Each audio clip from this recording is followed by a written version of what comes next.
Bonjour à tous, c'est Daniel, pasteur de l'Église biblique baptiste de Charleville-Mézières. Merci de votre présence, merci de regarder cette vidéo et je prie que ce soit une bénédiction dans votre vie. On va commencer une série des leçons par rapport à Dieu, les mensonges par rapport à Dieu. Et vous savez comment il y en a beaucoup dans notre monde aujourd'hui.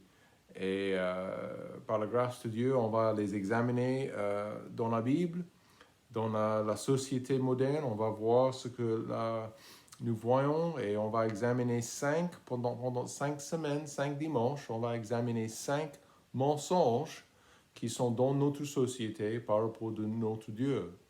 Et on va laisser la Bible parler pour elle-même. Amen. Hébreux chapitre 3, le premier mensonge qu'on va examiner ce matin, c'est le mensonge que Dieu n'existe pas. Le mensonge que Dieu n'existe pas. Hébreux chapitre 3, verset 1, la Bible dit, c'est pourquoi, frères saints, que vous avez pris part à la vocation céleste, considérez l'apôtre et le souverain sacrificateur de la foi que nous professons, Jésus-Christ, qui a été fidèle à celui qui l'a établi, comme Moïse aussi, le feu dans toute sa maison. Or, il a été estimé digne d'une gloire qui surpasse celle de Moïse, d'autant que celui qui a construit la maison est plus digne d'honneur que la maison même. Car toute la maison a été construite par quelqu'un. Et tout le monde peut dire, oui, c'est correct, c'est juste. Or, celui qui a construit toute chose, c'est Dieu. Prions. Père, merci pour ce passage. Merci aussi pour la précision que nous avons dans la nature, la précision que nous avons dans nos corps, dans la vie moderne. Et vraiment, c'est grâce à toi. Bénis cette leçon et aide-nous à bien exposer ce mensonge par rapport à toi. Au nom de Jésus, je prie. Amen. Le 12 février 1809, un jeune homme qui s'appelait Charles Darwin est né en Angleterre, à Shrewsbury. Et en fait, il était élevé dans un foyer, je ne vais pas dire un foyer rempli de croyants. Ses pères avaient beaucoup de doutes, mais il a été baptisé dans une église quand même. En fait, c'était en septembre 1818 qu'il a pensé à devenir devenir pasteur. Et vous savez que pendant des années, il s'est entraîné, mais il avait beaucoup de passion pour la biologie, beaucoup de passion pour la médecine et beaucoup de passion il préférait même galoper à cheval dans la campagne avec son chien, de chasser, herboriser, excusez-moi. Et il était intéressé par la nature. Et il avait même lu plusieurs livres par rapport de cette idée que le monde, l'univers était là par le processus d'évolution. Et ce n'était pas lui qui ce n'était pas lui qui a découvert cette idée, mais au fur et à mesure, il a précisé pendant les années 1830, 35, 36. Il a voyagé aussi en Amérique du Sud et il est rentré en Angleterre comme une nouvelle star, en fait. Il avait précisé, il a commencé à écrire dans la fin des années 20, 1820, et ensuite en 30, et ensuite il a voyagé, c'était dans les îles, et il a précisé sa théorie évolutionnaire, sa théorie que nous avons l'univers, nous avons le monde, même l'humanité, les humains, nous sommes là à cause de l'évolution, on peut dire par hasard.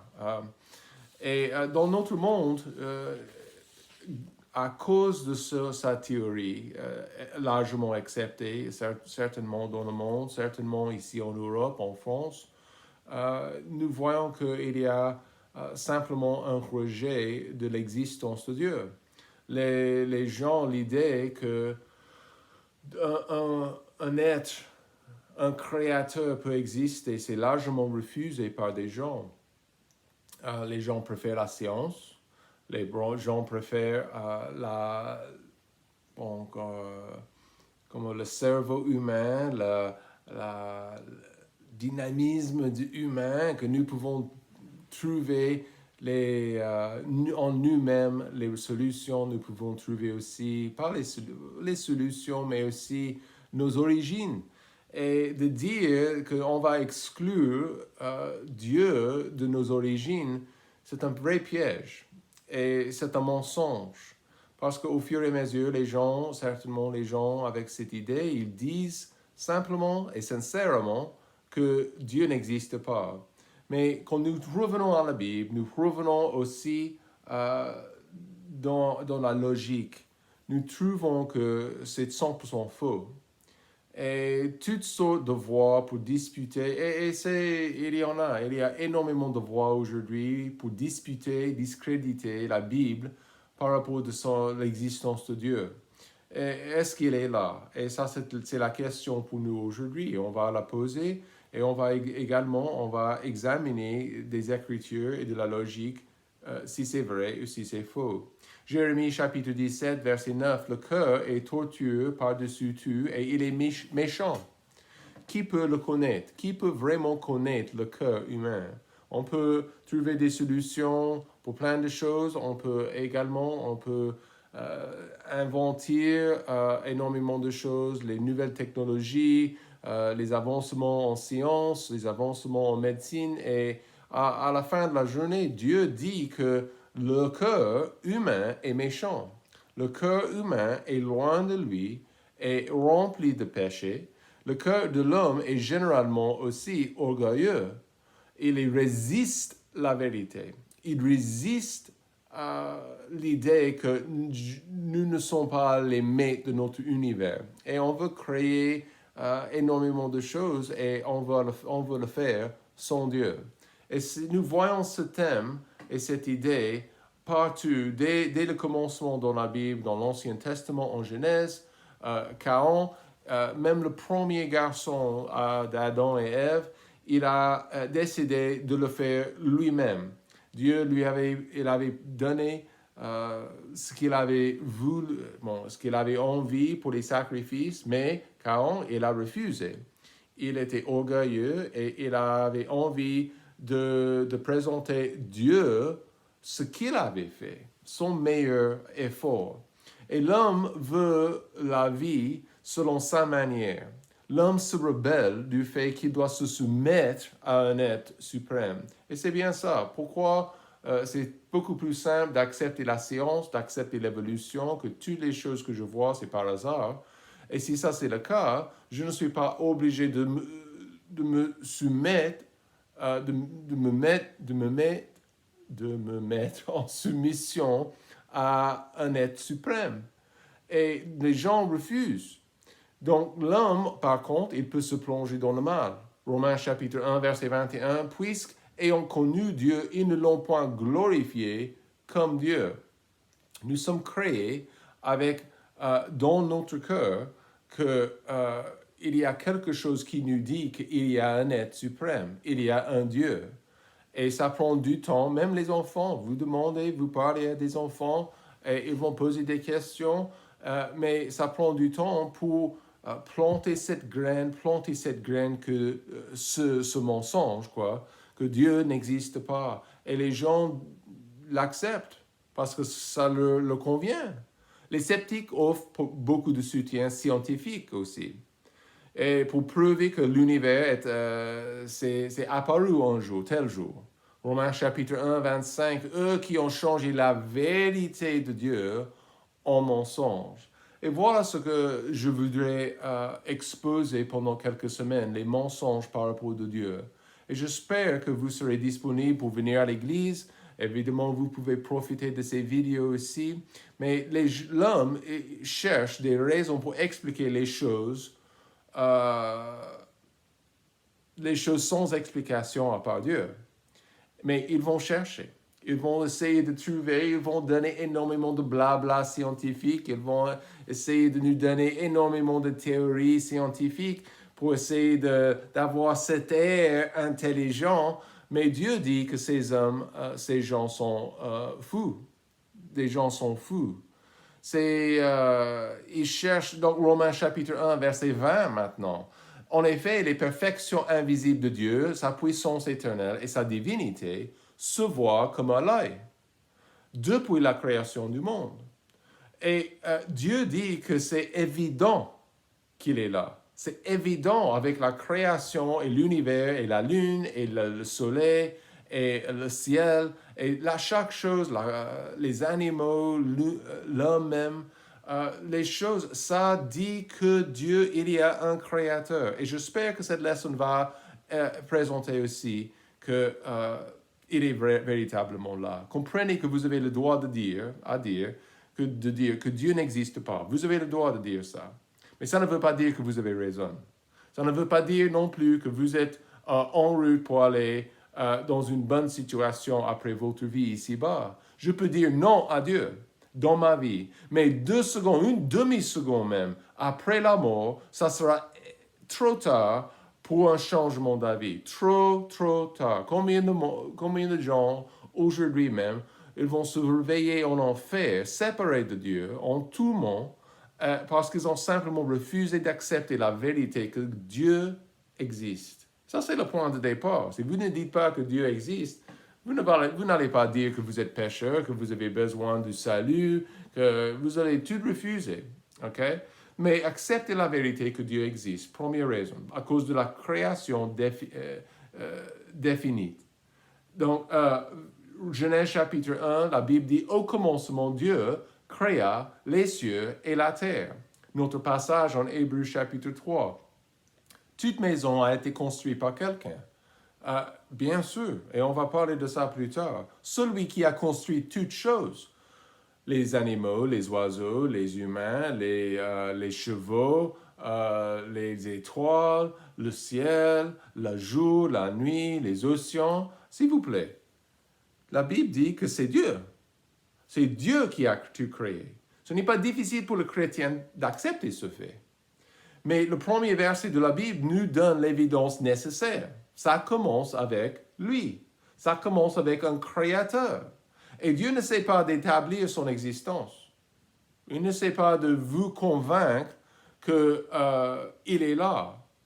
Votre cœur et votre conscience, au début de votre vie et pendant votre jeunesse, vous dit il est là. Mais c'est un fait. Et c'est à nous, comme des humains, comme des créations, je peux dire, de l'accepter ou de le rejeter. Nous regardons autour de nous-mêmes pour comprendre notre faiblesse et pour savoir que quelqu'un est plus grand, plus fort, s'il est véritablement là. L'idée est aussi la théorie scientifique qu'une explosion a causé l'existence. Une explosion et voilà tout l'univers est arrivé. Ça, c'est complètement bizarre. Je comprends que beaucoup de scientifiques acceptent cette idée, mais ça ne veut pas dire que je suis obligé de l'accepter. Combien de profs ici en France acceptent cette idée? Combien de personnes? Mais ça ne veut pas dire que je suis obligé d'accepter ce mensonge. Mais le problème, c'est que ce n'est qu'une théorie. Je vais passer cette semaine, la semaine qui arrive, je vais passer à la déchetterie. D'accord? Je vais jeter des affaires, des machins à la déchetterie. Mais je ne peux pas, s'il y a une grosse explosion à la déchetterie et hop, il y a une nouvelle poche. Ça ne marche pas comme ça.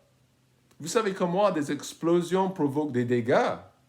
Qu'est-ce qui s'est passé à Beyrouth, en Libye, il y a quelques années? Une grosse explosion au centre-ville. Et ça n'a pas fait des bonnes choses, ça a provoqué des dégâts énormes, de perte de vie énorme dans cette ville il y a quelques années. Et c'est comme ça de dire qu'il y a une explosion qui a provoqué un processus évolutionnaire, un processus d'évolution, que voilà, au fur et ça a créé quelque chose. Ça prend plus de foi de croire quelque chose, une bêtise, un mensonge comme ça, que simplement de revenir à la Bible et de dire et de lire, au commencement, Dieu créait les cieux et la terre. Mince. Colossiens chapitre 1, verset 16, car en lui ont été créées toutes choses qui sont dans les cieux et sur la terre, les visibles et les invisibles, trône, dignité, domination, autorité. Tout a été créé par lui et pour lui. Et cette dernière partie est importante. La création, il y avait ce que nous avons dans notre monde n'est pas là par hasard. Donc, il y avait une création, un point de départ, et il y avait un créateur. La création n'est pas progressive. La Bible dit, Genèse chapitre 1, hop, il a parlé, et voilà. Le manque de preuves pour l'évolution continuelle et comment on dit, le chaînon manquant ou maillon veut dire que ça prend plus de fois pour accepter ces théories et ces idées scientifiques. Moi, je ne peux pas. Je préfère de croire la Bible. Numéro un, c'est plus simple. Ce n'est pas quelque chose d'extravagant du cerveau des scientifiques. Je m'excuse. Je ne peux pas accepter ça. La réalité, c'est que si Dieu existe, je reste responsable devant lui face à ses commandements. Combien de personnes ne veulent pas être comme ça? Ils ne veulent pas être en soumission, responsable à lui. Mais ça ne veut pas dire, même s'ils disent non, même s'ils refusent d'accepter qu'il y a une création, excusez-moi, ils sont toujours responsables pour eux-mêmes et pour leur vie. Donc, la deuxième raison, c'est très simple, très direct. Deuxième chose, accepter la vérité que Dieu existe à cause de la création définie, mais aussi à cause de la conception intelligente. Nous voyons ici, verset 4, car toute maison a été construite par quelqu'un. La conception des maisons, des cuisines même, est-ce que vous allez à Ikea, allez dans les magasins qui vendent des cuisines et vous allez voir toutes sortes de conceptions pour le placement de tout dans les placards, tout dans les maisons, dans les cuisines. Et c'est un vrai miracle à voir ce que les techniciens, ce que les gens qui font les designs, ce que ces gens font. Qui peut concevoir et désigner notre monde? Non, arrêtez. Notre corps. Qui peut le design de notre corps et le fonctionnement de nos organes? La réalité, c'est que chaque fois que vous voyez quelque chose, vous savez que quelqu'un a conçu cela. Même un tableau, même votre tablette, même le smartphone et même les choses à l'intérieur de votre smartphone. Votre cerveau, oh là là là là, le cœur qui bat, les poumons, les cellules qui résistent et qui se battent contre les maladies et contre les virus. Je m'excuse, mais il y a une conception intelligente. De dire que tout ça, c'est là, tout par hasard, c'est complètement ridicule, tout ça. Je ne regarde pas dans les quartiers de notre ville et voir les bâtiments ou voir les voitures ou voir les autres choses et je dis, oh, d'accord, ça c'était là juste par hasard. Ils ont commencé à fabriquer ça tout seul. Non, il y avait quelqu'un derrière ça qui l'a conçu, qui a pensé, qui a réfléchi et au fur et à mesure, ils ont construit une belle voiture, une belle maison, une belle cuisine, et un smartphone qui est super intéressant, qui fonctionne pendant des années. Vous voyez comment une graine est plantée dans la terre et hop, voilà une plante avec 10 fois de plus de graines. Donc ça, c'est la conception, c'est le design. Et de dire que c'est là par hasard, ça ne fait pas de bon sens. C'est un mensonge, ça.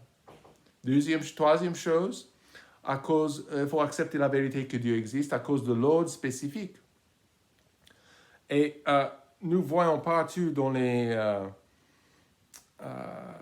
la création et dans notre monde et dans la nature qu'il y a un ordre. Pourquoi est-ce qu'une dame, elle tombe enceinte et voilà, 9 mois après, elle va accoucher? Pourquoi pas 7? Pourquoi pas 5? Pourquoi chaque fois que vous êtes dans un magasin et vous voyez dans le rayon des boissons, par exemple, le Coca Light et les boissons comme ça, pourquoi est-ce que vous arrivez et vous voyez une palette avec des cartons de Coca, des machins, ou dans le rayon, vous voyez 1, 2, 3, 4, et c'est très, très propre. C'est en ordre. Et dans notre univers, dans notre monde aujourd'hui, je ne vois pas le désordre, je vois l'ordre.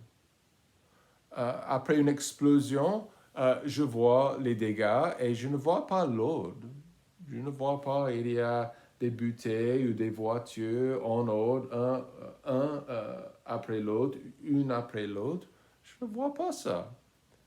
Ecclésiaste chapitre 3, verset 1, il y a un temps pour tout, un temps pour toutes choses sur les cieux, un temps pour naître, un temps pour mourir, un temps pour planter, un temps pour arracher ce qui a été planté. Et nous voyons actuellement des champs de maïs. Et vous voyez que l'ordre spécifique, une plante après l'autre, ce n'était pas là fait par hasard. Il y avait un fermier qui l'a fait.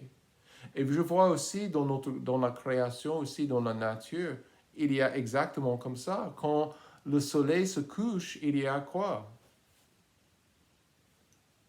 Les étoiles et la lune. Et la lune se lève, et quand la lune se couche, il y a quoi? Le soleil. Après l'hiver, nous avons le printemps, nous avons l'été. Donc, pour nous aujourd'hui, non, le printemps, non, je me suis trompé. Donc, vous comprenez ce que je dis. Avec les saisons, c'est l'une après l'autre. Et vous savez, il y a un ordre spécifique. Mais de dire que c'est là par hasard, grâce à l'évolution, je m'excuse. Mais ça, c'est un mensonge. Pourquoi l'hiver ne suit pas l'été?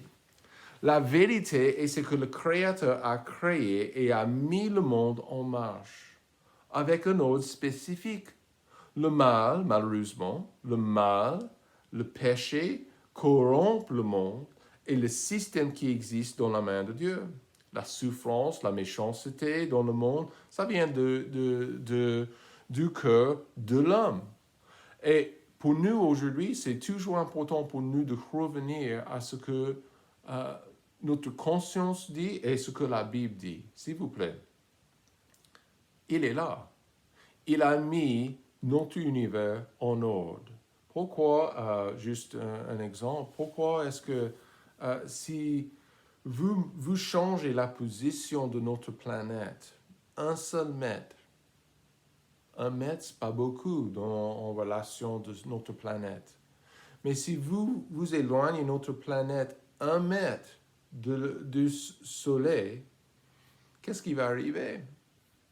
Des mauvaises choses.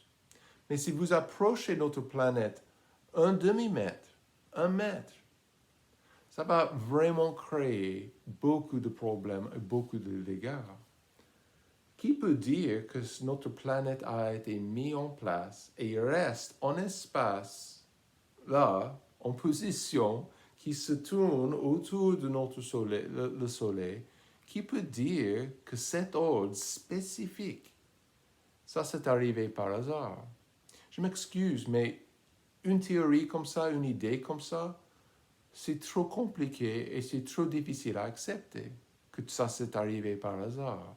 Il y a un créateur, il y a la conception intelligente et il y a un ordre spécifique, mise en place par un Dieu.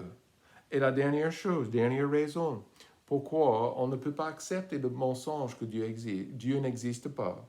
Il y a l'élément artistique. Ézéchiel chapitre 1, verset 27, « Je vis encore comme de l'airain poli, comme de feu, au-dedans duquel était cet homme, et qui rayonnait tout autour, depuis la forme de ses reins jusqu'en haut, et depuis la forme de ses reins jusqu'en bas. Je vis comme du feu et comme une lumière éclatante, dont il était environné. Tel est l'aspect de l'arc qui est dans la nuée, et un jour de pluie. Ainsi était l'aspect de cette lumière éclatante qui l'entourait, et c'est une image de la gloire de l'Éternel. À cette vue, je tombais sur ma face, et j'entendis la voix de quelqu'un qui parlait. J'adore aller dans les musées ici en France juste pour regarder les tableaux. Mais je n'ai jamais choisi tel tableau, la Joconde par exemple. Et je n'ai jamais dit que ça c'était là par hasard. Quand je vois les couleurs de chaque tableau et je vois les couleurs choisies par l'artiste, s'il vous plaît, je dis, bien choisi, c'est très beau ça. C'est très beau. C'est un peu bizarre de regarder dans notre planète les couleurs que je vois et cet élément artistique et dire que Dieu n'existe pas. C'est trop ça. C'est trop compliqué. C'est trop...